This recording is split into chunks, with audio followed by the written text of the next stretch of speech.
Good evening. Angola goes to the polls on the 24th of August to elect the president and the National Assembly. The incumbent president, João Lourenço, is eligible for one more term.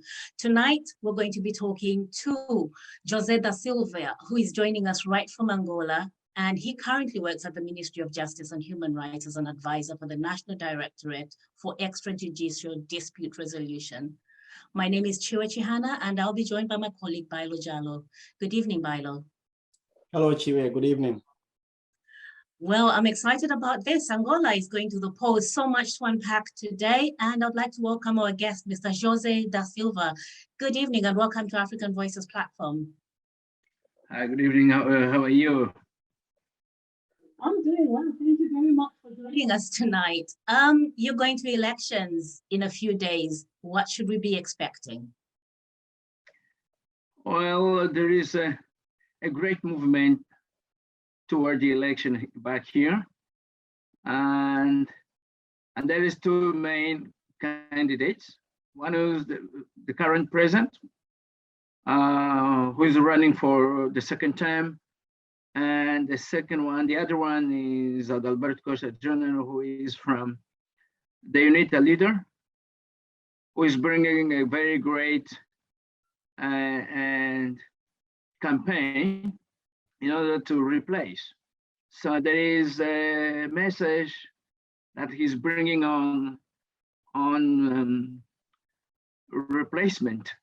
So he's trying to connect with it, talking to the youth leaders, and also trying to sensitize different sectors, political sectors, including those political figures from the current political party, the MPLA. So many of those are supporting Adalberto Costa Júnior because he's bringing a very good message, not a war message, not conflict message, but just transformation message. It means like he's bringing what the previous leaders did not do before, and he's trying to convince people that if we do vote to him, he will bring different scenarios to the country. That's what we want, of course. And then there is a great challenge. Although there are 8 candidates, but the main ones is the MPLA with João Lourenço and the UNITA with Adalberto Costa Júnior. So it's very challenging moment. It does sound quite challenging. I imagine for the incumbent, João Lourenço, I mean, UNITA seems to be surging in its vote uptake in the last four elections. And we've seen that MPLA itself has been reducing its vote count. Do you think that this is going to be happening in this election? Are you foreseeing a situation where the Lourenço might not be surviving at all, despite being the incumbent? If it was depending on me, I should say yes. I should say yes, this is possible, because there is a great difference between the two. Right. João Lourenço is a little bit senior than Adalberto Costa Júnior. However, Adalberto Costa Júnior is a clever guy. He knows what to do. He never been in the bush, although he's far UNITA member and leader, but he used to be more diplomatic stuff. He used to be a UNITA representative in Europe, let's say in Portugal, in Italy, and so on and so forth. So when he came back, he's a clever guy.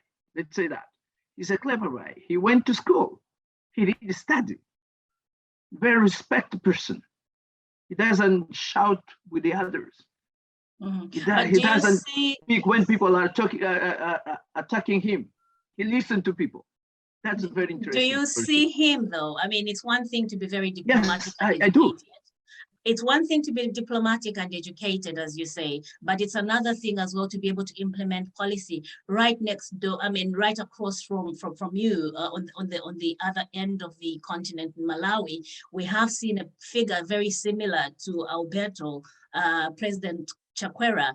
He came in with very similar values, very similar outputs, and then we have seen that the country is disintegrating. What guarantees do you have that he will be a policy implementer?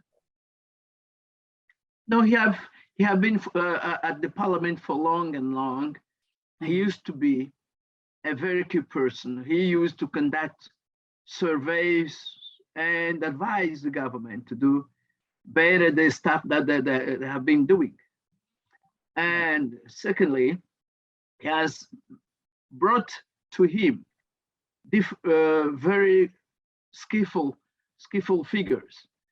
I mean, those who understand the concept and the cycle of management. Let's say project managers and political figures that advise him very well to do things.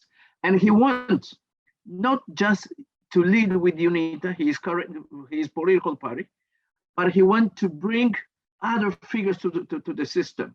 He doesn't want to know who else is, if he belongs to his political party or the other political party. He will invite as soon as he has a skill to do so. So I think this is very important. Instead of keeping just those people from his political party. Sometimes they don't have that capacity to do so, but when you open up to the other people, he's bringing, for example,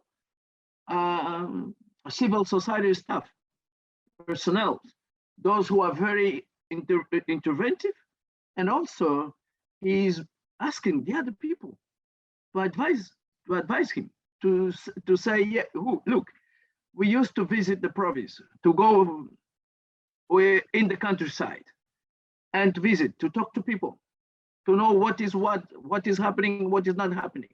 If there is water or electricity or the roads, how are they? You know, so this guy has what João Lourenço is not doing. For example, during this campaign, João Lourenço is flying and Alberto is driving down the road.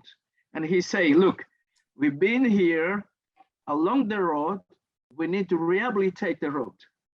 And this guy is flying. While he's in the campaign, he's no longer in the mandate, he's supposed to drive down, but they don't want to do so. When you drive down, you get to know what is happening in the field, not just in the high. Don't say just imagining what you have been and so on and so forth, because many times João Lourenço has done a speech in the parliament, whereas with the long mistakes. So before I bring in Jose, just before I bring in my colleague Bailo, I want to understand what you're raising there. So you're saying the country is in a state of disrepair and the president is campaigning, but as he's campaigning, he's actually not going into those grassroots spaces. He's not driving on the roads that are now dilapidated and seeing the poverty on the ground because he's flying. And you're saying that he shouldn't be flying actually, because at the moment his mandate is not that where he's entitled to using state machinery for state instruments such as planes. Is that correct? Exactly. And he's not in contact. Secondly, he's not in contact with the population in the field. Right. Getting to know in which level the poverty or people are living in the difficulties. Whereas Adalberto is, of course, they have money, they have got money, but he doesn't want to take a flight because flight tickets are much more expensive. They have cars, they have mobilized transport, and they are driving down. So in which village or province he stops, he talks to people, he asks people, how are they, what they want in the future, and if they know that there is electoral campaign and who are the candidates. And he explained that I'm one of the candidates along the list. Let me bring my colleague Bailo in. So Bailo, Jose is saying we might actually see the government going away and the opposition coming into power. So he thinks UNITA is coming into power.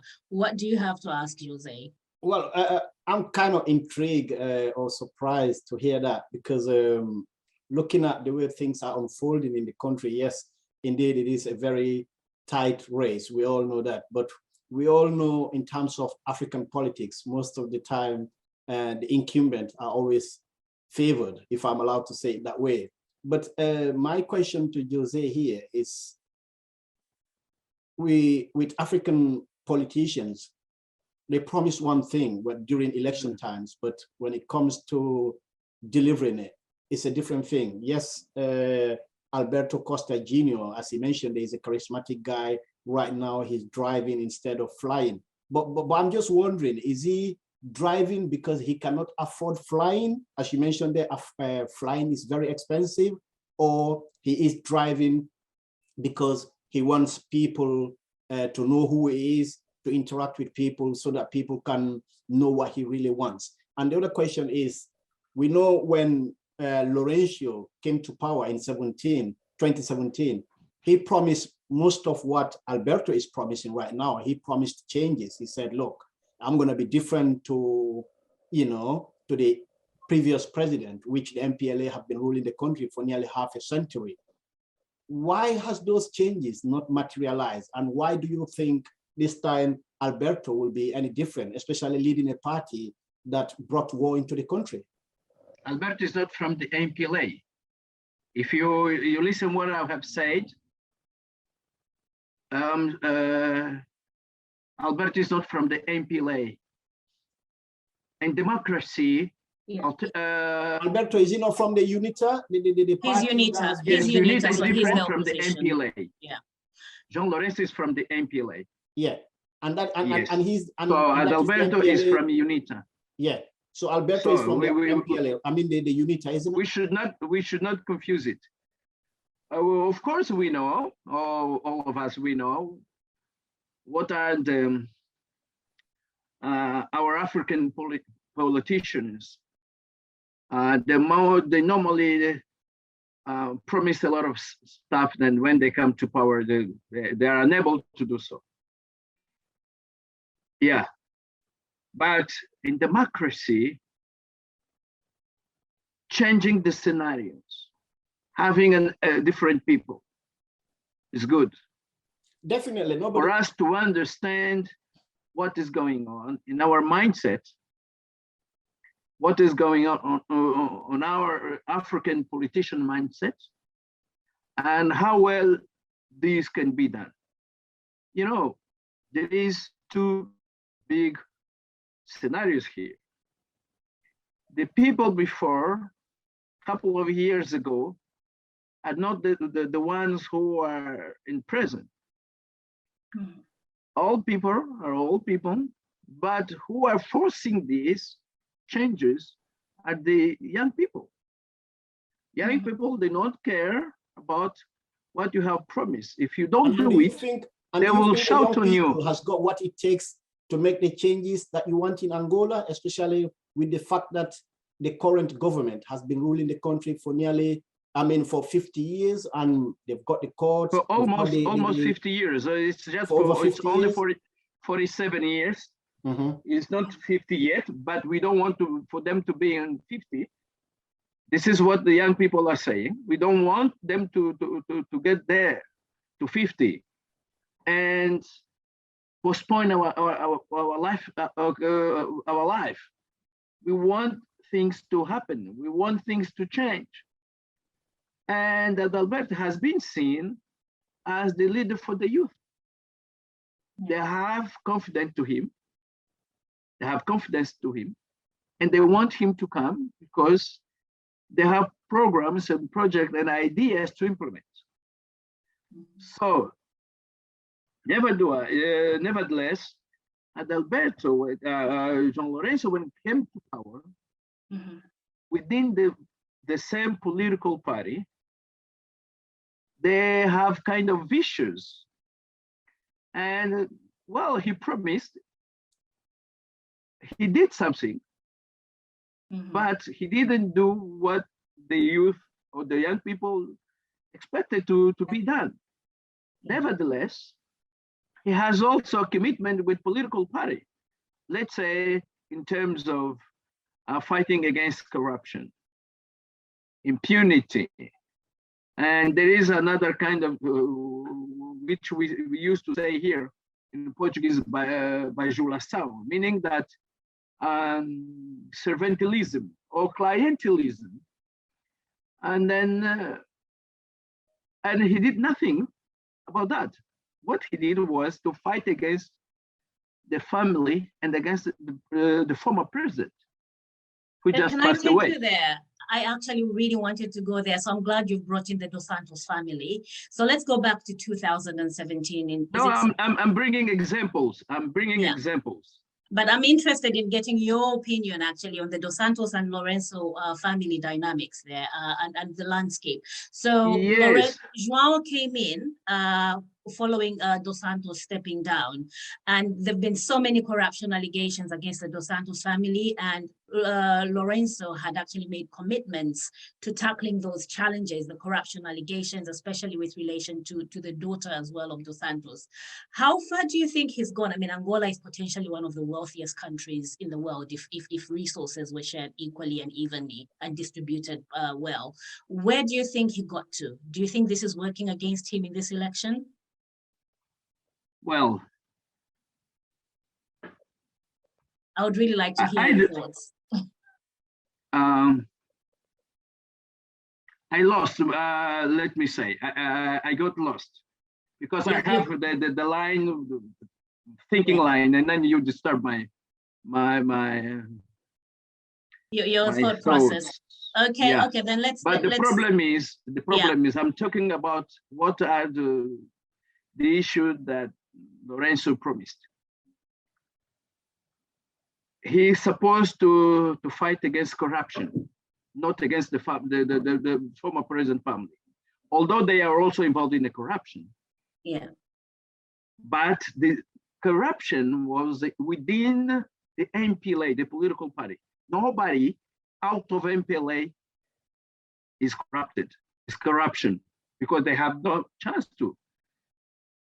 Corruption happened within the MPLA. Every single person within the MPLA got money from this country. And how do you and what do you think needs to be done in order to root that corruption from that political they need party? to combat. They need to fight against corruption. Yeah. So what needs this to is be what done? they have to do. They have to change the justice system.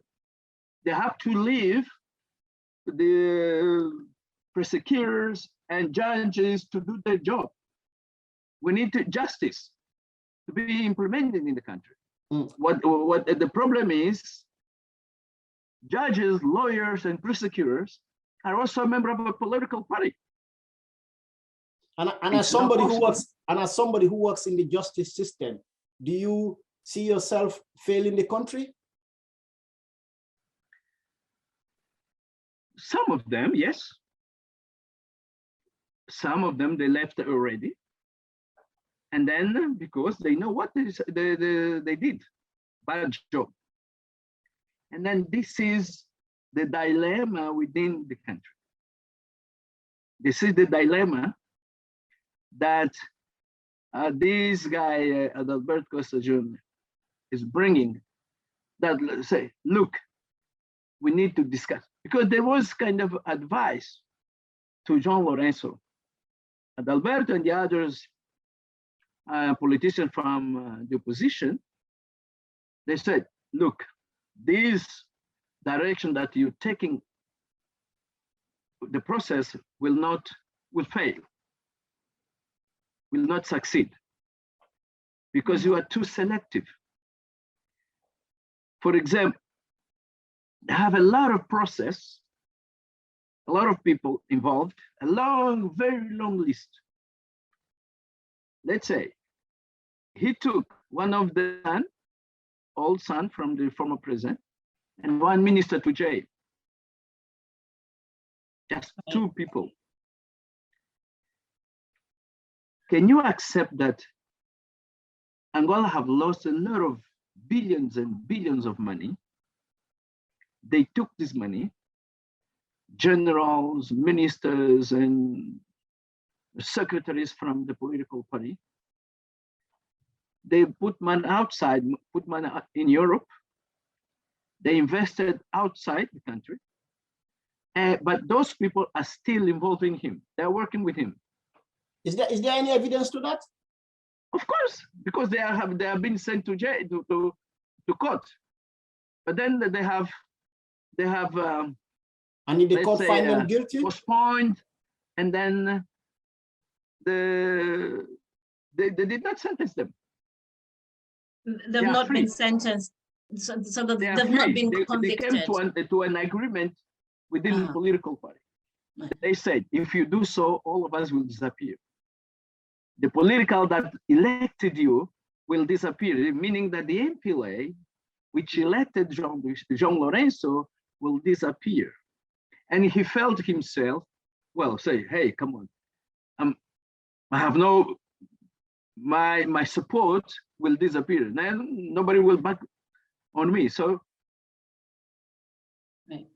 you know, he stepped back for a while, and then the process, nothing else, you know, nothing else happened. The message came out, but we need actions. We need actions. So as somebody who works for the human rights organization in Angola, how will you describe the Angolan judiciary? And also, how will you describe kind of like freedom of speech? Because I was looking at some research earlier. So many private radio stations have been shut down in the last couple of years, despite the president promising, you know, freedom of speech and promising and fought against, and fought suddenly, and he fought against his promise. This is one example. So radio, they were shut down, and journalists were sent to jail. You know, they are threatened, so they should not talk about this and that. He came to do.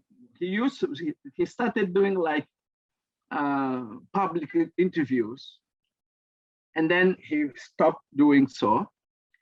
By then, there were a lot of criticism. And what he said, he did what was organizing that kind of conference or public interview. They selected 2 or 3 journalists from public radio and TV stations, and then in one newspaper, and then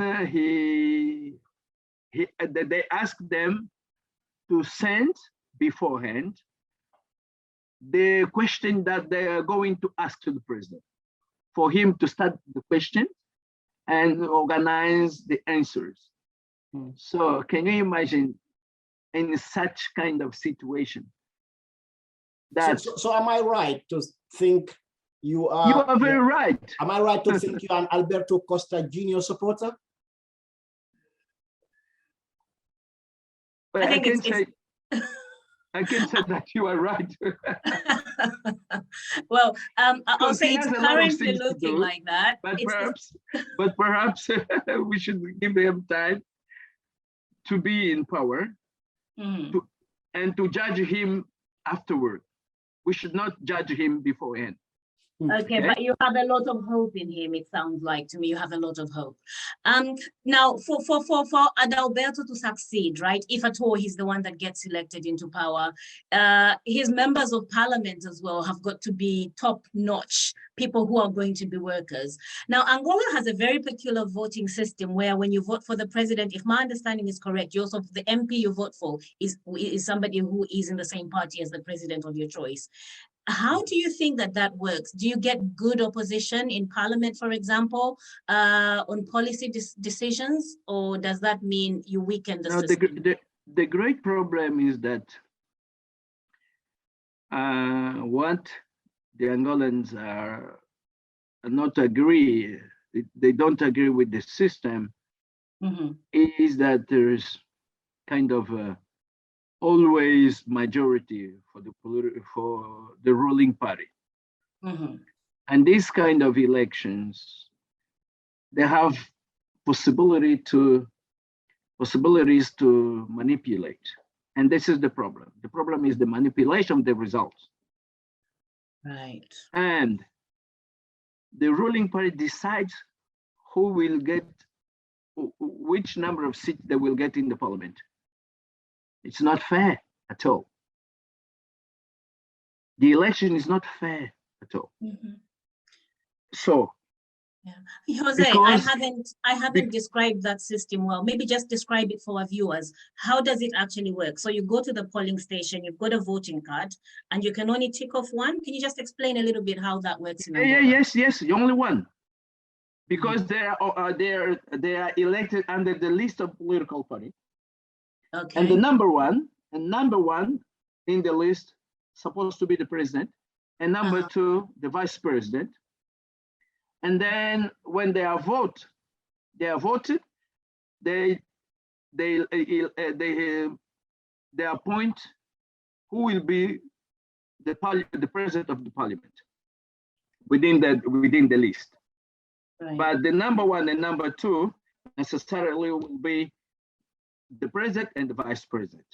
But they don't take power. They don't take the seats in the parliament. Yeah. So if we may just move on, Jose, from there. Now that I know technically that you are a Adalberto Costa Júnior supporter, I'm just wondering, how can Adalberto Costa Júnior convince the Angolans, especially leading a party that brought war to that country for decades, that killed quite a lot of people? And do you think those horrible memories are still in the minds of Angolans? No, Angolans, you know what, let me go back to what I have said before. I said, this is the election for the young people, the young generation, like you guys. So the young generation today, they are not committed. They are not committed, meaning that they are not committed with political parties. They don't care if you do well, so they belong to a political party or not. They criticize directly, right? Which it never happened before during my time, because we had different education system. We have been manipulated or popularly politically educated differently. This generation, they don't care about that. What they want is development. Want to see development, because they are open-minded. They visit, they study outside, they visit and they study abroad, they live abroad, and they compare. If we have resources, enough resources in the country, why don't you transform these resources to benefit the people? You know, that is a challenge in many African countries. Yes, that's the challenge of many African countries. So, this is one thing. Secondly, Adalberto Costa Júnior, he used to be in diplomacy. He's not a military, so he's a diplomat. And he's a diplomat. He knows how to do diplomacy and politically right. And this time, do you trust the system that there will be a free and fair election in So Angola? what he wants to do, if he promised that if if he's elected, he will change the system. He will change the system, as well as he will propose a revision of the constitution. So the constitution will be reviewed. Then, so that can give allow people to vote to elect president and to have a general election and presidential election, two kinds of elections. So speaking of changing of the system, this year is going to be the first time where Angolans will be able to vote from abroad, that is diasporans. What role do you think the diaspora will play this time? Well, they will play a very, very important role, because this is a great challenge. People living in the diaspora, in Europe, let's say, or America, they will bring the experience that they are facing outside. And I'm sure that they will no longer vote to the MPLA. Most of those who travel, who are living outside, to some extent, they flew from the country. If they flee from the country, they have a reason to do so. That's why they are living outside, because they can't live in Angola. Some of those, they lost their parents because of these political systems. So Adalberto is not a military. He didn't fight for war in the country, although he was backing as UNITA. But he brings different ideas, meaning that he will no longer revenge. The problem in Angola is the revenge. These two political parties, they fought against each other. Yeah.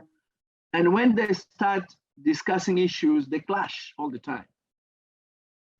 So it's a matter of a clash of civilization to some extent. And then he said, no, I'm not going to revenge, because nobody touched on me, and I don't have to touch to accuse people. I have to respect. If President João Lourenço, if the MPLA lost and President João Lourenço lost, what I will do is protect him. We need to respect him, because I've been to power. He knows some things, secrecies, etc. And we need him to advise us.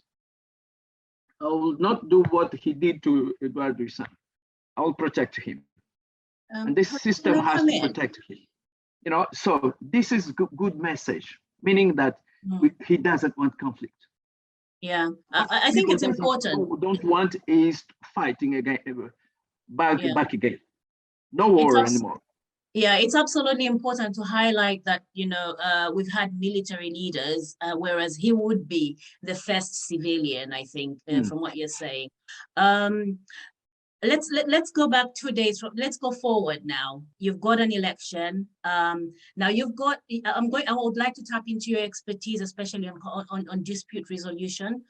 The Electoral Commission of Angola has only allowed 2,000 observers nationwide to monitor is it more than 26,000 polling stations in the country?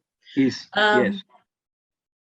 Are the political parties included in that number, or do you have political parties having representatives in those, or are these just nationwide observers from the Electoral Commission? Each political party has its observers. Yeah. But there are those international ones or national, which are linked to civil society. We have a civil society group. Yeah. And we have those international observers, and we have the political party observers. So each political party has to be in every single polling, election poll, to observe, to monitor how the system, how people are electing, so that they can confirm that things are happening in the field. So, but those we have ones, only, all those that you have categorized for me, is that a total of 2,000, including international observers, national observers, and political party observers? It's 2,000 total. That's all that's allowed for over 26,000 polling stations. Are you going to trust this process? No, of course not. Mm-hmm. And that will raise conflict. Because there are areas where many political parties will not be in, but I'm sure that UNITA will be there. And with 2,000 observers is nothing to monitor the elections. So I don't know how are they going to do that. This is a kind of,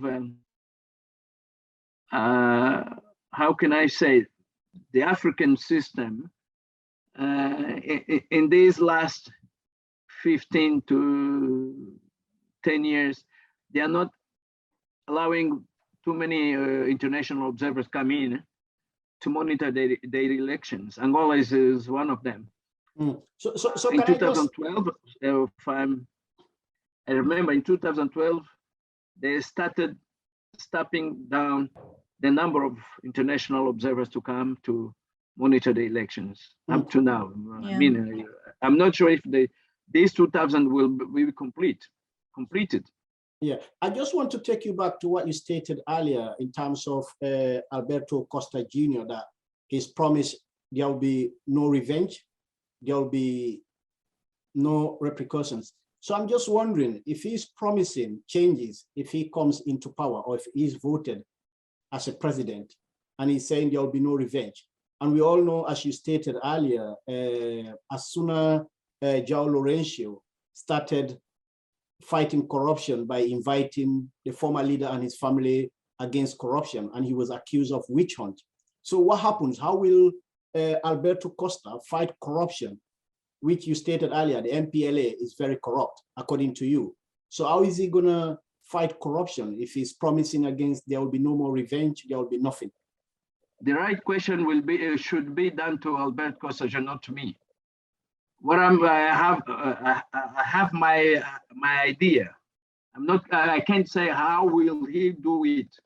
I can't teach him how he will do it. What I say, what would you recommend? According to my opinion, not to his opinion. I can't talk to Adalberto. Wait one day you have chance to talk to him and ask him. But what I have to say is that they must put things in place. You understand? Justice, the judiciary justice must work. Okay? If they leave, they give power to judiciary system to work, then something will be done. And also, it is a process, not something to like throwing stone, but this is a process. Mm-hmm. He has to do it step by step. But they know already that there are these processes that they are going on, and the political party, the ruling party, doesn't want this to come up. So what they have to do to fight against corruption is to tackle on who took the money from the country. There are so many experiences in the world, and they can try some to see whether this works or not. Let's say there are generals who were former ministers who took a lot of money during the Eduardo Santos time, and then they are working. He started sending them to court, etc. The process going, but there is nothing active to be seen as they want to do so. Right. Why? What they did before, he's doing now.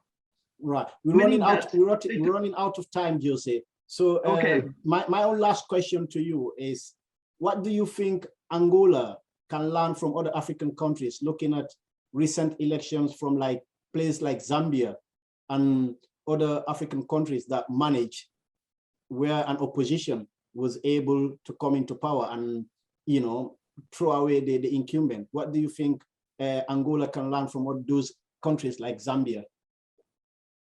Milo, Zambia is not Angola, okay? Zambia is not Angola, Angola is Angola. There are experiences that happen in Angola that never happen in Zambia. Let's say civil war. You understand what I'm saying? Yes. There was civil war in my country, in Sierra Leone, but we managed to change that. And the opposition managed to win. They managed because they have no war experience. Yeah, I'm just saying Sierra Leone had war. This is my answer, Bailo. You know what? When it comes to war, when they raise this issue of war, everyone step back. This is the process now. The young people they have, and Adalberto Costa Júnior say, they're sending a message saying that you vote and you step there, you sit down a little meters away and wait until they count the results. Now there is kind of other movement coming to TV station, programs of papers and so on and so forth, saying, no, you should not stay there near the poll, you should go back home because this is like violation of the law. No. The young people say, no. We are the most interested people to monitor the elections. We don't want somebody to do for us. We should be us, like in Zambia. They are bringing this example, of course. Yeah, but so that's when it comes to it, look, the church leaders, you know, sensitizing people to vote and go back home, because the ruling party said, no, you should, João Lourenço say, no, you should not stay there. It's a violation. We'll put the security staff and blah, blah, blah, blah, the army, the police, and so on and so forth, to protect. This is a violation of state, etc., etc. This is kind of threatening the population. And this is the message. You, to one side, to one hand, you have these young people saying, no, we're gonna monitor. We vote, we step there to wait. We want us to count our votes, nobody to do it for us. Because all the time you used to manipulate, to steal our votes. This time, no more. And there is another voice saying, no, you should not stay there. We're gonna send troops, we're gonna send militaries, we're gonna send police, we're gonna send security forces to do, and then we will not be responsible for that. So on that one, Jose, on that one, I do have some concerns. Do you see potentially that should the result not be in favor of the MPLA, that the MPLA will quickly bring in its military forces? Is that a fear? Is that a real concern for the SADC region or for Angolans in particular? Yeah, yes, because, you know, for me, I don't agree that, and I don't believe that they will bring soldiers and so on. Although there is this kind of a message, but when the population, what population suffered 20 years back, they don't want to experience again. Yeah, so there's a reluctant population. Okay, yeah. so you know, we are running out of time. Religious leaders are mobilizing people, sensitizing people, saying that, hey, please vote and go back home. Right. Jose, the elections are taking place in 2 days' time from recording of this show. And this show will actually be airing on the day that Angola gets to elect its next president. We hope that you can join us again. We're inviting you just after the elections to give us an analysis. Is that an invitation you can accept on TV right now? Okay, thank you very much. Good. Lovely, thank you. Thank you. Well, so that's it from the studios. Bailo Jalo, myself, and our guest, Mr. Jose da Silva, saying good night. Thank you so much for joining us on African Voices platform. Thank you.